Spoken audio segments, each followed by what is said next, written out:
I was sitting here. Um, I just got this new book called The Darkening Age by Catherine Nixie. Apparently, it's a bestseller. The Christian destruction of the classical world, and I was attracted to it because it reminds me, and I have a feeling it's going to join a reasonably long list of books that I credit with persuading me not necessarily that Christianity was true, but persuading me that the way the pop culture represents Christianity is very wrong. Let me explain what I mean by that. I grew up nominally Anglican. By the time I was in university, I was pretty much an atheist, didn't care, just wanted to go out with my friends, get drunk, and pick up women and have fun. The only time I ever really heard the gospel was in the context of gay pride parades and that sort of thing, and so it wasn't exactly reverential, to put it mildly. But then when I went to law school in the UK, this was around 2002-ish. So 9/11 had happened. And you had all these new atheists writing these books like The God Delusion by Richard Dawkins, God is Not Great by Chris Hitchens, rest in peace, Hitch. Yeah, he and I don't agree on very much these days, but I love the way he wrote, and I hope that there is a sort of, there's some cheap seats in heaven for those chaps that said they didn't believe, but in their heart they wanted to. I always felt that way about Hitchens. I don't know. There's something about him that makes me think that he wasn't the atheist that he always claimed to be. It always struck me as a kind of more emotional rather than an intellectual atheism, and I think God hears that difference in a person's heart. Anyway, some people are a little overly sentimental, and that could be my sentimental wish for the Hitch. He would no doubt mock me mercilessly if he were alive to hear that, and with good reason. Anyway, so you had Richard Dawkins, Chris Hitchens, Daniel Dennett, who was probably the most intellectually credible of these atheists I'm listing. His book, Darwin's Dangerous Idea, the one about, and also one, Religion is Natural Phenomenon. I think that had another title. There was some good stuff there. Although he suffered from this problem that we see over and over again of people thinking that they can compartmentalize. Like, say, if he's like this great biologist, and so he ends up thinking that, well, because he seems to be able to have success in studying biology, then that makes him an expert in other fields, or indeed that biology should become the lens or the presupposition through which to account for all of reality, which is sort of the hubris of the materialist Darwinian evolutionists, because they start to think that, well, biology can be applied to psychology and liberal arts and everything else, not just simply in its realm of biology, and they end up poo-pooing philosophy because a simple reductionist biological determinism is unable to give an account for the sort of questions that philosophy of science raises. But more about that, I think, in a minute. That's kind of what I want to talk about tonight. But I want to talk about these writers first. So there's Daniel, and there was also Sam Harris, sort of the scrappy, probably the least of the four, although he's also the most prolific. Letters to a Christian Nation, The End of Faith, and now since then he's written a bunch of books. Graham Oppy, he was actually a formidable one. I liked him too. I liked his writing, but really I was dealing with the so-called Four Horsemen. Now, at the time, Four Horsemen of Atheism, as they called themselves, Brights, as they called themselves, right? So these were men that, in light of the 9/11, they courageously got on their horses, their high horses, and castigated, not Muslims, not Islam, because they were afraid to insult Islam, with the exception of Christopher Hitchens, I give it that, went for the soft, easy target of nice, polite Anglican Christianity. So the brave Sir Dawkins attacked that most venerable and mild of institutions, the Church of England, and talked about how stupid it is to believe in God, to believe in Jesus. He assiduously avoided offending the Jews as well, because he knew the repercussions for that, for those sorts of shenanigans. So really, it was only the Christians. He didn't even bother, I think, to make fun of the American evangelicals, because to the British mind, the evangelicalism is its own punchline. So he really was focusing on the Church of England.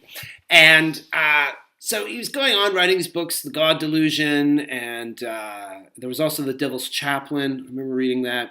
So I started reading these books, and at the time I was an atheist myself. But two things struck me. One, I found myself arguing against them because I just found their arguments to be kind of weak. I just could instinctively say, well, hang on a minute. Either you've misstated what the case, based on what little I knew, sort of Sunday school knowledge, or just simple logic. I would say, well, you're making this, okay, you're raising a point here, but then you're drawing a conclusion from it that just doesn't seem to follow from what you've said. You've sort of demonstrated a minor point and jumped right to the conclusion that Christianity is false. So I found a lot of flaws in their logic, less so in Daniel Dennett, because he really spelled things out he was less interested in attacking Christianity head on as much as he was in illustrating what he thought was the superior worldview of biological evolutionary that particular worldview. And so he was good at making it sound and look attractive, I would say, and give it the veneer of scientific, a sort of superior scientific mask, if you will, by using highfalutin language and all that sort of thing. I noticed my terrible attempt to describe that as well. So you had that, and in addition to those two poor arguments, was they came off sounding like jerks. Dawkins was shrill and had no sense of humor, and was almost autistic in his inability to see any benefit whatsoever in Christianity, interpreted in the most brittle, fundamentalist of ways, displayed a complete lack of imagination when it came to interpreting things that theologians have said, which is ironic because he displays an enormously fertile, and I don't mean this as an insult, I mean this as a compliment, imagination when it comes to imagining how evolution might work. Because 99.9% of that is interpretation and mythologizing the process and how it unfolds over time. So, and he's remarkable at coming up with that. Theories as how the eye, for instance, may have evolved. One thing that it bears pointing out a lot is that there's a kind of bait and switch in evolution a lot. As long as someone thinks of how it might have happened, that always gets interpreted by the end as, oh, well, this is how the eye evolved.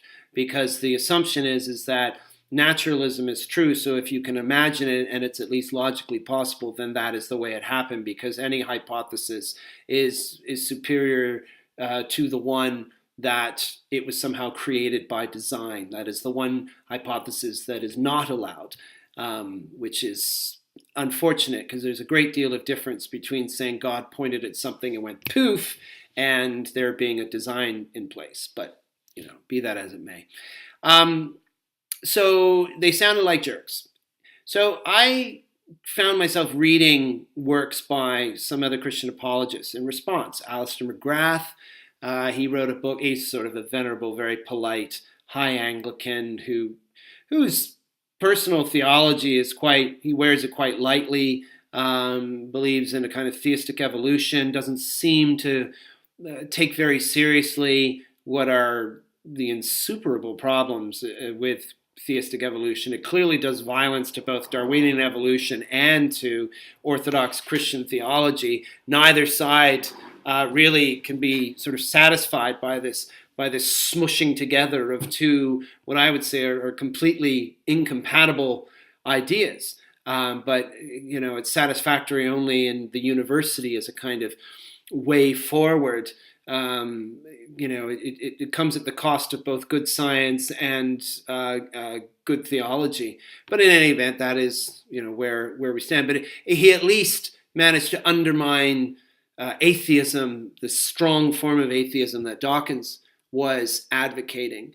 And there were a number of others. Then William Lane Craig, I got onto him and thought he was really the bee's knees. I loved watching him debate these characters. And, I remember there was a website called Common Sense Atheism. This guy, Luke, somebody, after the debate with Hitchens, even Luke said that frankly, Craig spanked Hitchens like a spoiled child. I wasn't so sure about that because they sounded like they were attempting to do different things. Because Craig came to argue the debate topic, which was, does God exist? So he gives us 5 arguments, but of course they're all quite technical and whatnot. And so on that, for the sort of engineering mind, yes, he spanked Hitchens like a spoiled child. But see, Hitchens didn't ruck up there to try to beat him on those terms. He was quite open about that. He came to just badmouth religion. And so on an emotional, rhetorical level, I think there were a lot of people that were very taken in by what he said, not merely atheists who were, for their team, but, he knew how to scratch at the uncomfortable itches that a lot of Christians have, a lot of questions that they don't have answers to, partly because, some of Christianity is shrouded in divine mystery, but also because a lot of Christians just have very, very bad theologies. Even Christians that are well versed in particular denominational forms of theology, I would argue, suffer from bad theology, even though, I would say that Craig himself, despite his formidable talent, believes certain things about God that I think are untrue. Even though he was instrumental in giving me the sort of intellectual permission to believe that which my heart, already told me was true when I heard the gospel for the first time. And some people say, oh, well, that's such a great argument against Christianity. So many people think different things, on these different questions of theology. And I go, well, that's absolute rubbish. It's not really a sincere objection. I go, 5 theologians might have a different interpretation over why God allows evil, for instance. That doesn't mean that there isn't an answer. Just as in science, you might have 5, as far as I know, there's like 9 different interpretations of quantum mechanics right now. So it doesn't mean that quantum mechanics is false. You go, oh, well, that's science. You're talking about theology. So, oh, okay. So what you're really just coming back to, it doesn't matter how many interpretations there are, even if there were only one interpretation of theology. Your point is just that you think it's all false. So, it's the fact there's 5 is irrelevant. But if you look at it honestly, to raise this objection of multiple interpretations of the same data is not in any way an argument against or one that undercuts the viability of the hypothesis that God exists any more so than multiple interpretations of quantum mechanics does the same kind of violence to their being, to quantum mechanics being real. So I got into this Christian apologetic stuff. I was looking at it, and gradually over time, I came to believe Christianity was true. And, I've moved around. I became Catholic for a while because I thought the arguments were there. And that sort of stuff isn't so important for my purposes here. But my point is simply that, ironically, it has often been the arguments of Christianity's staunchest opponents that have had the opposite effect on me when I read them. Because I really do believe that Christianity has the intellectual goods. Now, I know that there are, unfortunately, people among certain branches of Christianity, certain kinds of fundamentalists who take a very anti-intellectual approach. But even so, I don't think fundamentalism is indefensible. And as I understand historically the term fundamentalism, I'm very much a fundamentalist. Fundamentalism simply believes that there are fundamentals that every Orthodox Christian, regardless of his denomination, believes in. Things like the virgin birth, things like the Trinity, things like Christ being raised from the dead. Those sorts of things are fundamentals. Fundamentalism has become a kind of popular word in the media with which to tar anybody who believes in Orthodox Christianity and hasn't taken up this very sort of left-wing, sort of social justice version of Christianity, which is more about trying to create a heaven on earth than believing in the necessity of the salvation of souls. So I just find it interesting that I've come across all these writers that have had the opposite effect on me. Now, this dovetails with something that I was thinking about recently about how there are these various speakers that I know of that I like. Some of them are Christians, some of them are atheists, but all of them consider themselves to be nationalists, anti-globalists, sort of alternative thinkers in internet media. Some would admit to being alt-right, but they even came up. Vox Day was one of the people that came up with that term, but then it's been co-opted, and then you've got people trying to tar him as a white supremacist and all that. The guy's a Native American, for goodness sake, and it's kind of ridiculous. People like Stefan Molyneux, atheist and whatnot, or Jordan Peterson. He's not really a Christian. If you examine the things that he says, he's more of a Gnostic. But these guys are all kind of interesting. But what I found with all of them, except Vox, actually, I wouldn't put him in this category. But people like Steven Crowder, Milo Yiannopoulos, and Gavin McInnes, and even William Lane Craig himself. They are all cut from the mold of what I would call the classical liberal model. By liberal, I don't mean they're burning their bras and going to gay pride parades. That sort of modern liberal. It's liberals versus conservatives, the right versus the left, all that kind of thing. No, classical liberalism refers to a kind of umbrella term of several sort of worldview presuppositions arising out of the Enlightenment. So they include things like nominalism, which is the opposite of realism. It is the rejection of there being categories of real things, like trees, for instance. There's no such thing as trees. There's just instances of trees. Everything is individual and atomized, as opposed to there being a reality in the idea of groupings of things. That seems like weird and irrelevant, but it actually has incredibly important trickle-down logic that applies to virtually every topic that one can discuss. Things like empiricism, which is the belief that the only kind of reliable knowledge is that which can be measured, that everything is basically of the physical realm, and it's what can be discerned by means of the senses, sight, sound, touch, taste, and the like. So things like philosophical evidences of reasoning from premises to conclusions, that's not real evidence. Or various forms of idealism or intuitive or experienced forms of evidences.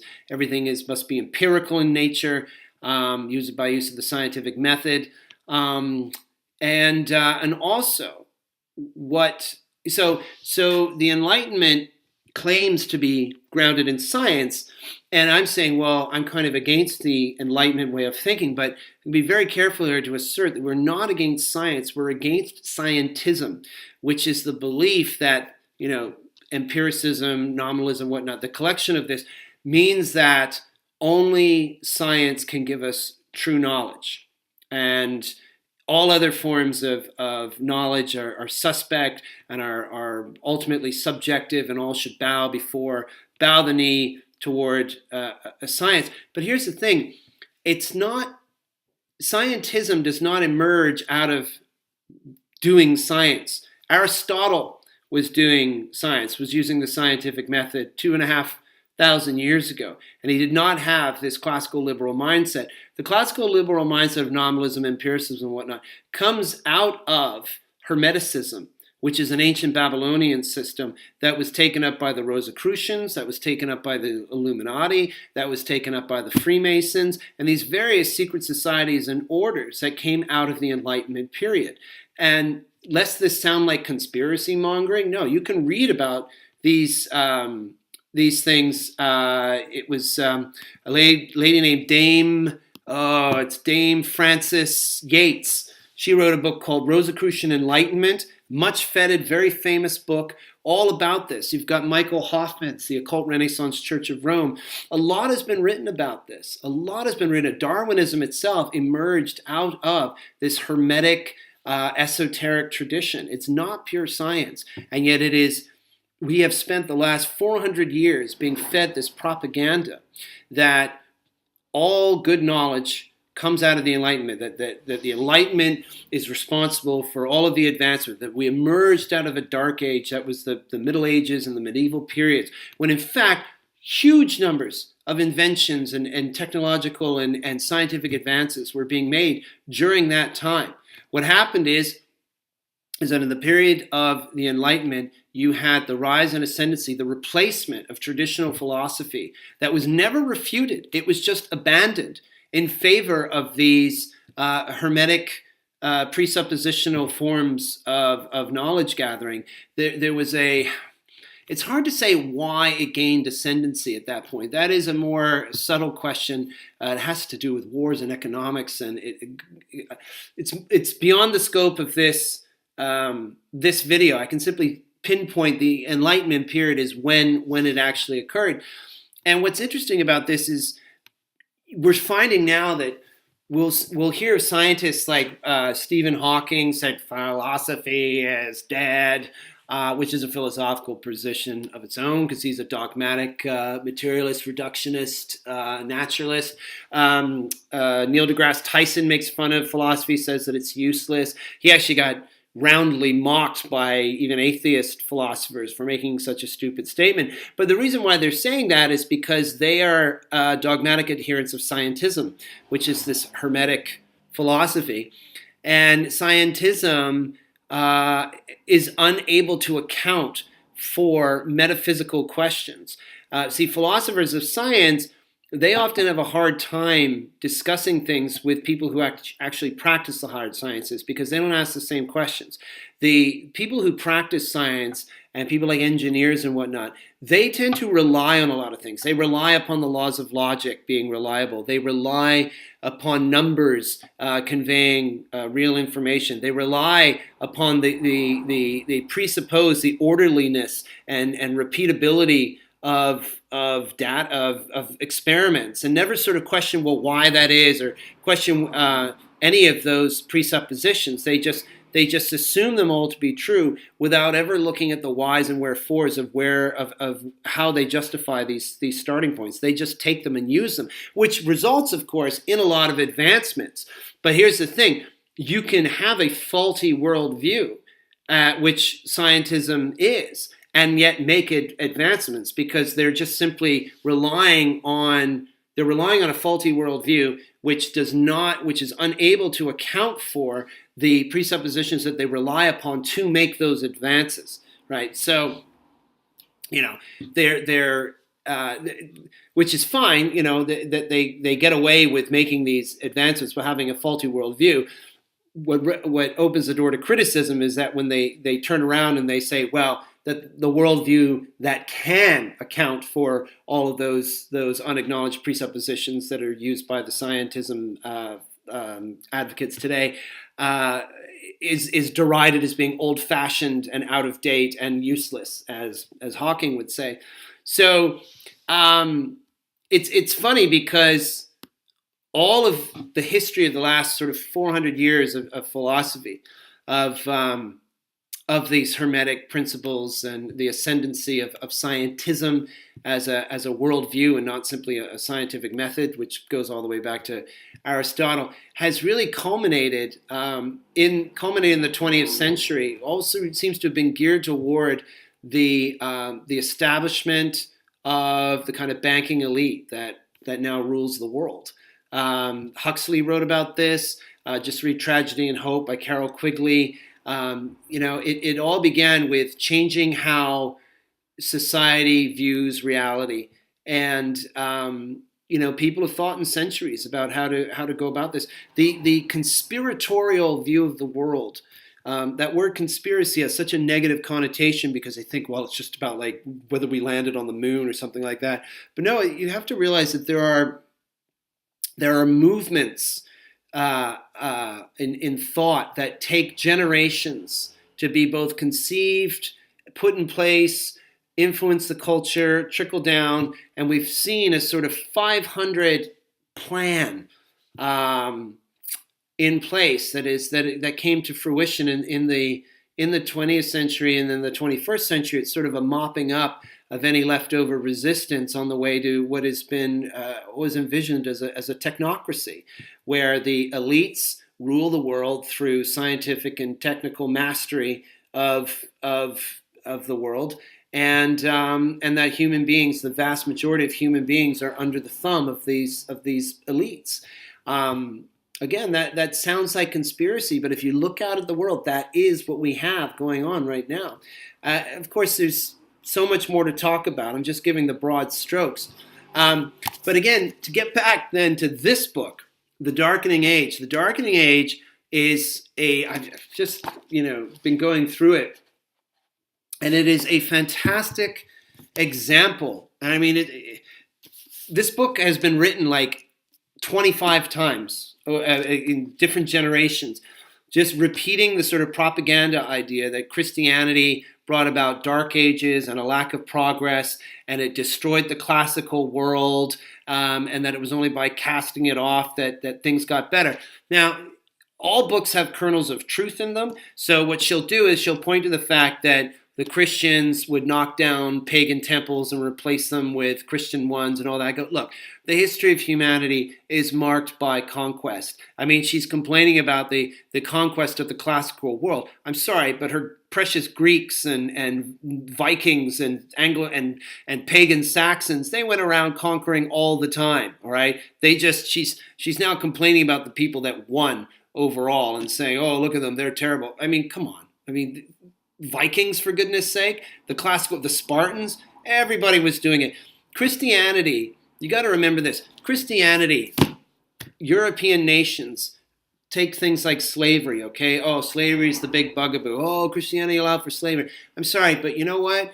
Yeah, slavery did take place in Christianized nations, but they took place in pagan nations all over the world for centuries. What made Christianity different? It was in Christianized nations. They were the first places to make it illegal, to outlaw it, to end slavery.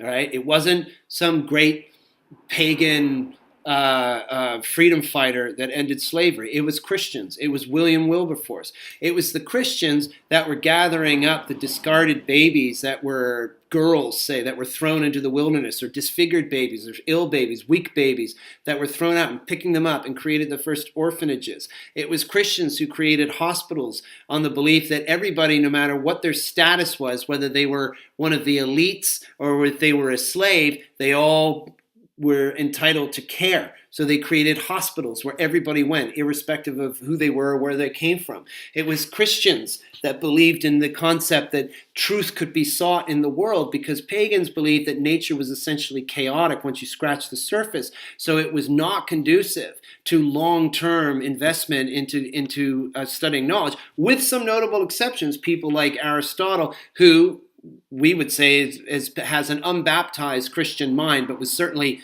on the road there, which is why he was so influential later on in the development of Christian theology. But Christianity is based on the idea of monotheism, that the entire universe is the creation of a mind and sustained by that mind. It's not this chaotic thing where things just happen and therefore there's no point. Science can't develop out of something that is chaotic in nature. When atheist scientists do science, they are stealing capital from a Christian worldview, which is that these experiments are repeatable and you can rely upon past knowledge, et cetera, et cetera, et cetera, because the universe has order to it. The naturalistic worldview cannot give an account for why there is so much order. It cannot give an account for why numbers exist and why they're reliable and so forth. So there are all these things that contradict this. This book is just the retelling. This is Andrew Draper's The Myth of Warfare. The warfare between science and religion. This is just. I mean, it's yet again bringing these old stories to the forefront. Yes, Hypatia was a philosopher and a naturalist, and she was murdered and torn to death by some zealous Christians. We've all got some skeletons in the closet, but I mean, why don't we talk about some pagan atrocities? Oh, right, we don't talk about them. We just pretend that pagan times were these wonderful times where women were so respected and that where everybody had an equal say and where, we just all worshiped nature and ran around naked and had sex with each other and in bliss, Come on. It was a time of raping and pillaging and there was love too. All right, it's this dialectic where they try to say that Christianity all bad, paganism good, or the Christians do it as well. Paganism all bad, Christianity good. But Christianity, on balance, has been an amazing civilizing force. Why on earth was it so tempting for people? This old argument, it's spread by the sword. Sure, there was some of that when they went off to the New World, but that wasn't Christianity that was being imposed by the sword. That was people conquering and taking their religion with them. In many cases, adopting the religion of the conquering group was a means of bringing them into the community. Otherwise, they would have just been put to the sword. And we could say, oh, well, that's not very good. Christians shouldn't do that. Hey, that's what pagans did. They didn't bother to try to Christianize the people. They just said, our gods are more powerful than your gods. Okay, so they didn't try to convert them. They just killed them instead. At least the Christians could say, come into the kingdom of God. And they would still be a conquered people, but eventually we see they all become citizens because that's how Europe became Europe. So anyway, that's all I've got to say for now. Everything I've said is very controversial, but until next time, stay fresh, stay fruity, and have a good time. And remember to laugh at all of this stuff. All right, bye.